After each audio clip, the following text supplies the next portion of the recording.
When Steel talks, everybody listens.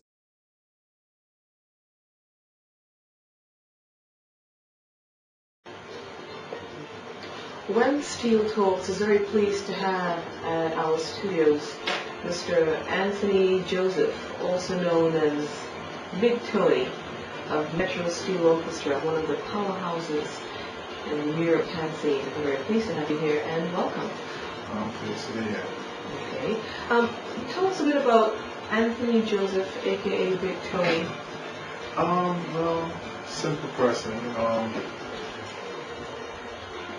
to 5, and then, of course, the band, which I've been in the band since 1981. So Metro Steel Orchestra is your band. What is your official title?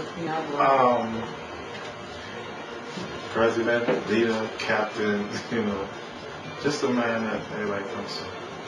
You said the band has been in existence since 1980. No, the band was formed in 1973 from a concert with Mick Jagger, and it was formed by the original stateside from Desperados in Trinidad, Desperados, which consists of Panther, Nolly, Nicholas, Denzel Bolton, Franklin, Donna. These was the original guys that left Trinidad. I was on Desperados, so the first states, four stateside, and they formed Metro. Okay, so that's since 1972. 73. 73. We coming up on 30-year anniversary next year. Any special plans to mark that epoch in Metro's hand history? Yeah, well, we want to have a family reunion, which consists of all the bands that came from Metro. With Pantonic, Desperados USA, Rados, Harmony, New Tones, and Emerger. It's interesting that you say that because a lot of the young blood in some of these bands aren't aware of their own history. You tell them that they are offshoots of bands like Desperados USA, and they look at you like you're crazy. So tell us a bit more about your knowledge of the offshoots and how you hope to bring them together. Have you contacted any of the personnel yet? Well, looking to put this even though we have all these bands that came from Metro, which was Desperados USA, the original, and then changed to Metro, we still close. I am with the original guys, so I can go to any one yard in there, like here goes Skipper, so I was the original Skipper from 90 up, and then before the band started, going to having different offshoots.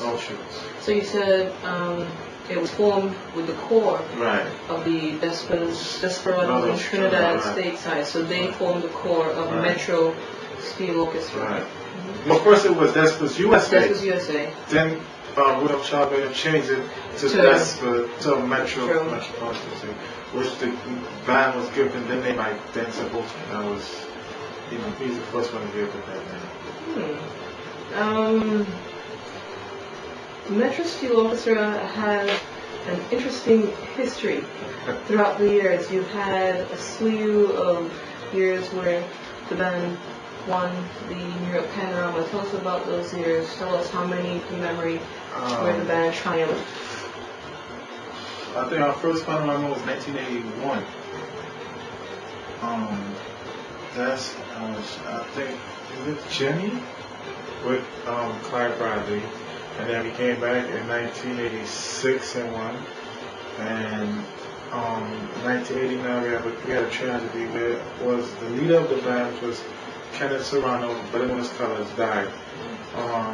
Before he died, he said that he wanted me to lead the band. Even the day that he died, he called some guys and told them, Tony, you have to lead the band. So that's how I really ended up running the band, and then I took over in 90, and then I won 3 straight. And the fourth year I came fourth, and then everybody had to ups and downs. Then the band got big, so everybody wanted to start their own. So it takes away from the core. Right. So we had to rebuild, and then you get there and the next person feel like it's time for them to run a band, so they take as soon as the yeah. band becomes strong, Right. then the So, strength right. is split at that time. So, Where's Metro now? we back, because we had our years. We always there, and everybody that wants to come in the museum or anything, we is there. We can, even though we not as powerful, we still can win. So we always have the threat, and we always have the stigma, From the Right. pulse, Right. because your Metro Right. Steel Orchestra is indeed Right. one of the most influential bands in your town scene. You can't move away from that. Right. So and then you build, and then what happens is you watch your babies come and be champs. Like Pantomic, then then Vespers came and won 7 in a row. So I always say I won.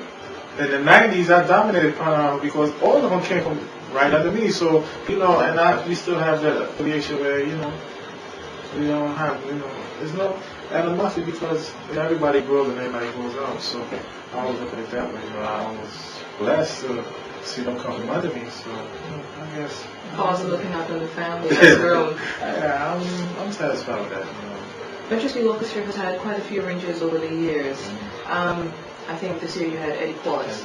If you had your choice right now of an arranger, who would be more or less the in-house arranger of Metro Steel Orchestra, do you have a preference at all?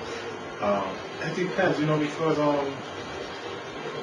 we have Clyde Bradley for so many years that when you hear Metro, now you still hear any band come from Metro, we still, it's still that flavor, that Bradley flavor, and we had other arrangers that came from Bradley. Like we had Jack and Romeo, which they was Desperados. So we always try to kind of maintain that certain song, except last year, with Qualis, Eddie Qualis arranged, he was still kind of bringing out Bradley kind of flavor.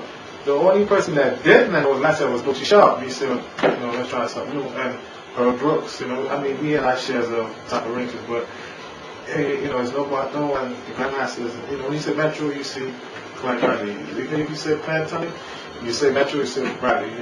Everybody knows that's a Metro product and Metro finish Bradley. So, if there's any band that comes from Metro, the first person they arrange is Bradley, because that's like powerful of it, So what you're saying basically is Bradley would be a preferred arranger? Is that, He would be, a good arranger. I think he's one of the greatest in the world, but at this present time and moment, picking up the players and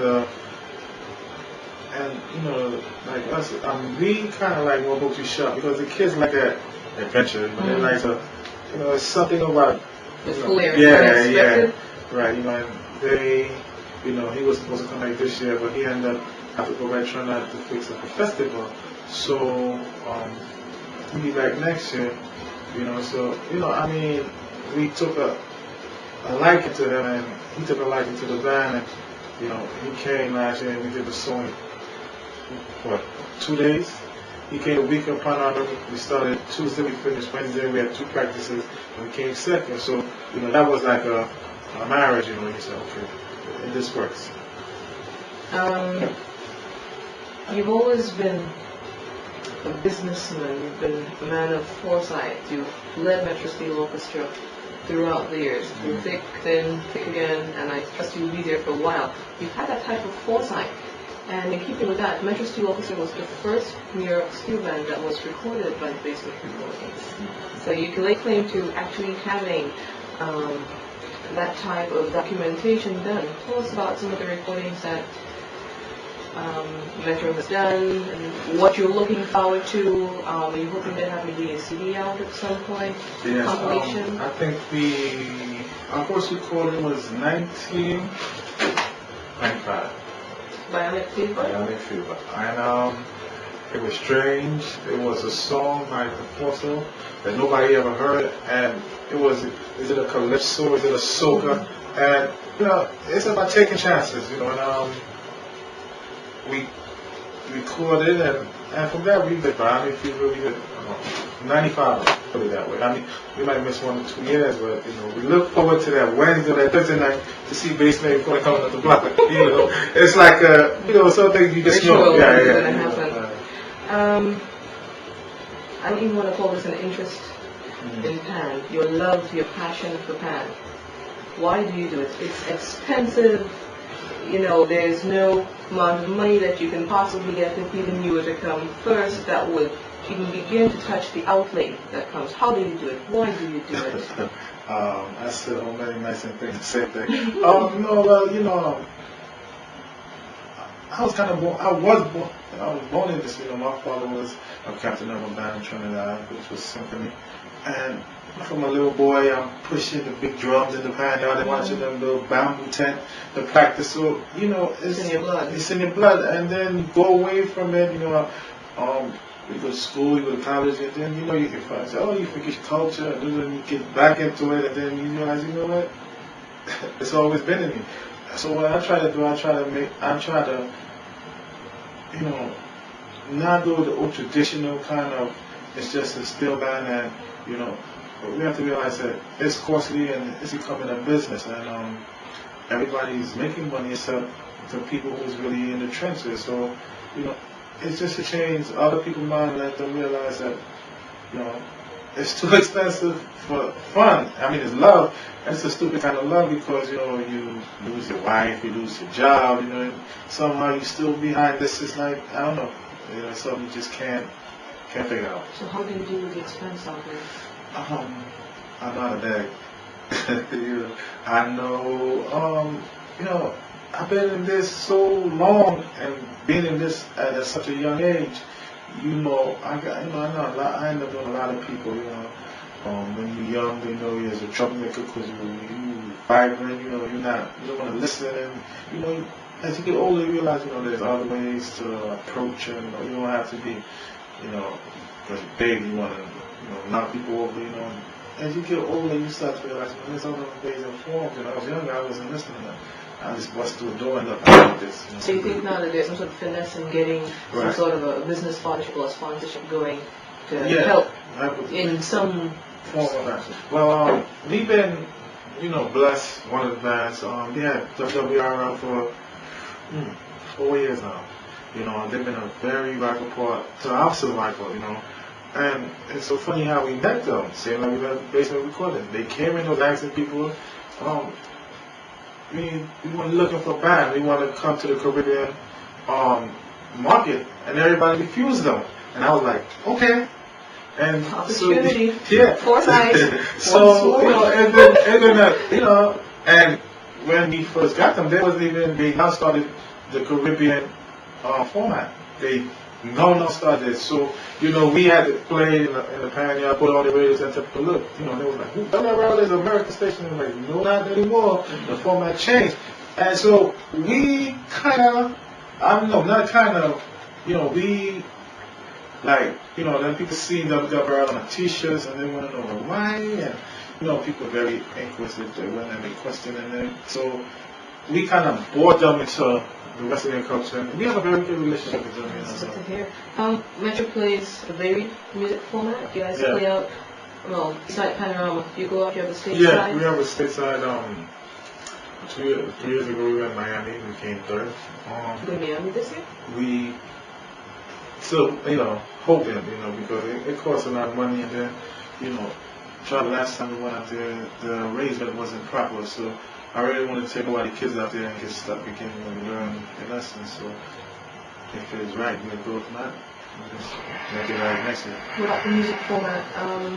Does Metro play other types of music except soca? Some people play everything. What I try to do is, we really try, even though we have a band, we try not for just to be a band, you know, we even try to open a school, the after school program, you know, study program, you know, prepping for the SATs, you know, because, like I said, I've been in this and I watch a lot of kids under me, not that old, going to college, and, you know, and to see that they come in at 14, 15, and then 3 years they graduate out of high school, you know, you know, you're like, you know, what can I give them back? Well, I can't pay them to play, so, you know, you try to one for the other. You know, if you have a lot of bright people, so could you help this person? So you learn to kind of, help. So, What's the general age of within Metro? Whew. From the smallest is Goldie. He's 4. The oldest. He reaches a pan, I think. Yeah. Is it a special for him? He's been around the band since he was 2. So, I don't know, just that, like, his gravitating around Metro, and I see him run around, I see him touch up, and I say, okay, you play that. Okay, you play that. You don't move from there. You see it? So, I can go to any band and I'll find 4 or 5 of my players in that band because, I guess they just grow in Metro and move on, I guess it's like a breeding tree or whatever, The pan yard situation for New York City bands is generally a problem. Across the board, how does Metro deal with that? Do you have a place you can call home for now? If so, for how long? Or are you on the move like a couple of the bands that we know at the moment? No, we, like I said, we've been fortunate, we was on Parkside. Again, we were the first band to go on Parkside, and we was on Parkside from 95 to 2000. And then we bought Rebels and we merged. So it ended up being the Mecca of Pan in New York at one time because, when we first went there, we were like, oh, why are you going there? Because, it's dead and, it built, everything takes time. Right now we kind of stable, like you said, you're here today, maybe going tomorrow. But we have a home and we just keep our finger close until, we can actually buy, we in the process of trying to negotiate and buy the property. Where you're presently on in Ulster Avenue? Where do you see Pan in New York going? First of all, a broad-based question. Some of the problems you see, how you think they could be addressed. Where do you see Pan in New York generally across the board going? Okay, cause base. The Pan in New York. Honest opinion, it's at a standstill. I mean, like spinning in mud. Because what happened is, if you even look, they have 3 associations. You have USSA, you have All Caribbean, and you have Pan Trinbago, USA North American region. And it's so funny, the upper Ancelot is busy fighting against, well, not fighting, but disagreeing because maybe egos or I don't like him or he don't like. And the bands on the lower level is more together than the management. Like for instance, in the summer we gave a band luncheon, and I think it's the biggest because we had over 3,000 to 4,000 people. We have bands from both sides, because like I don't like to say I go to the band because you get a better response from the band than going to the association, which the association is supposed to work for the band. But I think it's more ego, than for the interest of the band and the band itself. We have schools. I mean, there's so much opportunities, but like I said, you keep fighting amongst each other. It's not going away. Last week, you reached out to one of the politicians and asked him, could we bring all the associations together for a meeting Thursday, this Thursday at Cafe Mall to see if we can, form some kind of coalition or work together to stop this because, the bottom line is, why are they fighting on top? Bands can't come this year because there's no unity. They have no place to practice. They have, no real voice. And that's the whole thing, You don't have a voice in New York, you're in trouble. And the steel band out here don't have a voice, some steel band might because of leadership and who their leaders are, but majority, 90%, 95% don't have a voice. And that's what kills Pan in New York. Were you pleased with your band's performance this year?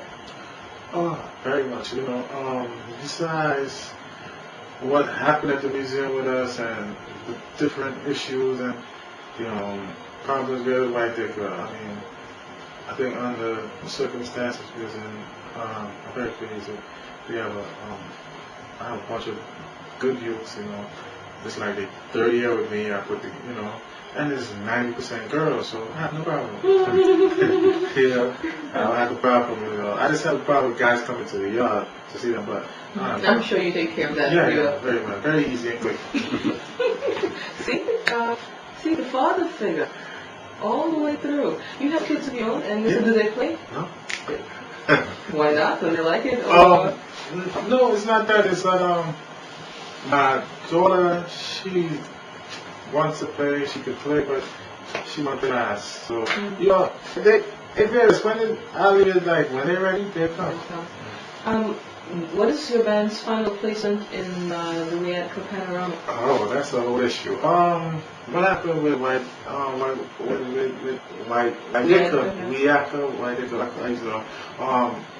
there was a lot of issues. They unjustly did Robert's injustice. Then, call back to studio and say, listen, we felt this, but since it's final, maybe we want to, compensate them.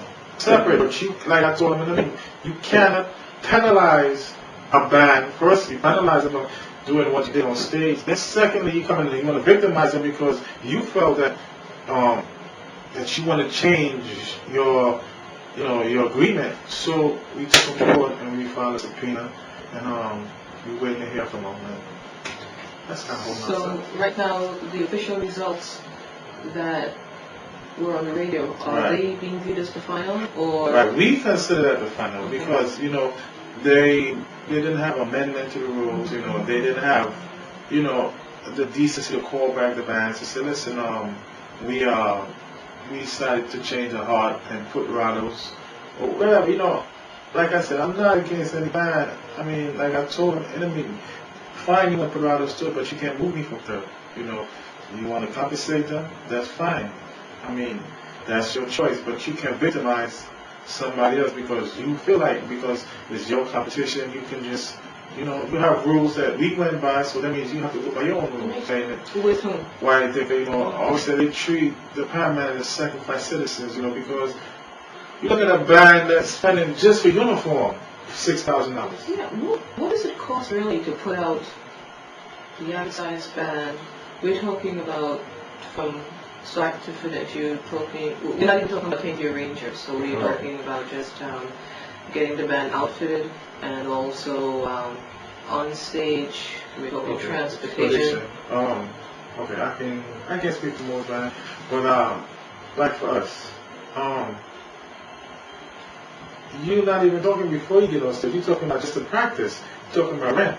You're talking about $3,500 a month just to get prepared to go to this competition. Now you're not even talking about you need a blend before you even start practice. That's another $1,500. Then you talk about you have kids, you got to feed the whole summer, you have to have food, you have to kids don't have transportation. So you're talking about like, believe me, if people think it's outrageous, $50,000 easily to go to try to win $12,000. So I mathematics. think people in the outside world don't know the math. Yeah, put it in perspective. And we a lot of stuff, paint, welding, wheels, covering, decorations, or uniforms are like $5,000. But these kids now, they want the best. They want Sean Johns. They want not before we used to wear a T-shirt and a hat. That was not today. These kids they pay all summer. They expect something at the end. So you're talking about this uniform of band is $6,000 easily. We're not talking about banners and flags and what's so bad about it, we even get to the range yet. We didn't even get to the tuna yet. Yes. So we're not even talking about the U-Haul to take us to the museum and bring us back. So you're thinking that with all the expenses you've laid out, and are we then including the U-Haul, the tutor, and the arranger, you look at maybe at least $50,000? Yeah, easily. Okay. And that's an average band of 70 players. So you're talking that band now you're talking about 100 players add on to that. And the whole thing about it is that, I don't think white people realize that, what the steel band will do, the mass people, they have a chance to recuperate. They sell a costume. We don't sell anything, Everything we do, we have to buy, So it's not like we don't have anything to sell. So it's more of a burden on us, to do this, and I think they have to sit down and recognize that, we put on one of the spectacular show in the Labor Day whole festival. We the biggest draw at night. The panorama. Yeah, this year was live in Trinidad, so you're talking about all these rights that we're not even seeing. I'm still with my digger. I'm mad more of the leadership in the pan world, because by bickering and differences of who have the bigger ego, everybody's walking away with the money besides us. So that's the whole thing. You can't blame someone. You gotta look yourself in the mirror and say where it starts from. And it starts from the leaders from the bands. What was the prize money this year? 12,000 for first, 10 for second, 8 for third, 6 for fourth, and $3,000 appearance fee. It wasn't no doubt that we won. It wasn't even an estimate. We knew we won, and the world knew we won. When you win and everybody questioned, then it takes away from the credibility. Right. Okay, so I suppose my question should be: was there indeed an article in print that appeared before the American Panorama stating that Casson was the 2002 Panorama champion, or was it a prediction that Casson would be the 2002 Panorama American champion? It was both. Again, Have you seen the article? No, I haven't seen the article, but it was brought to my attention, and I didn't want to look at it because I don't really want to be the devil advocate. A year I put I'm a champ 3-peat on my T-shirt, but I knew I was going to win. I knew because the world knew we was going to win. That's it. We played bingo lady. Reputation. Right. We knew when we went to that museum wasn't nobody beating us, but we knew we had the baddest tune in the land. So, and when we left there, it wasn't a doubt. So, from being in this room and knowing when you win and you walk out there with no doubt, you can put your chest up. Yeah, that's different. Right. But when you win and there's so many controversy and doubts, it takes away from kids that's a band, and it takes away from the band itself. So, to give them their fair due, I think, I wouldn't smother to judge, they win or not, but a lot of people had their doubts. Okay, what words would Tony like to share? What words personally would you like to share? Any questions that I haven't asked that you might want to give a few words on any subject here, anything to do with your pan at all? What would be your final words on this interview for Wednesday Talks?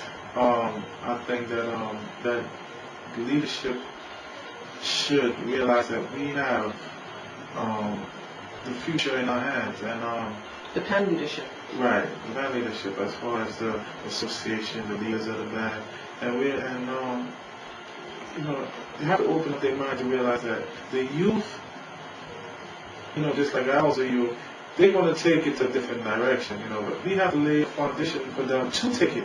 And as I see it right now, I had a better foundation when I was younger in Metro, because there was a lot that I was taught, and it was more principle and honest. It's nothing 100% perfect, but today, seeing in the leadership, is more of who name is called as a title, and more of who is going to teach you, more for the future, So I see the big difference, going out, when you play Metro, nobody want to send their kids to Metro because, Metro was always a hood back for 14th Street. But it evolved, when I took over, that has changed. And when the younger youths take over, they want to change it to the next level. But, we have to leave something. And I don't see the legacy. Right now, you think that legacy. Right, they don't have no history. I can sit down and talk about, who started the band, when it was started. Most of these kids don't have that. They just know, I play in a band that's winning. They have nothing to hold on to. So it boils back down again to the people on top. Wednesday Talks has been very, very pleased to have Mr. Anthony Joseph, aka Big Tony, from one of the mainstays in the New York panorama scene, Metro Steel Orchestra. You're the band's president. You're basically the main person that holds the very fabric of the band together. We're very pleased to have you. Thank you very much. God bless.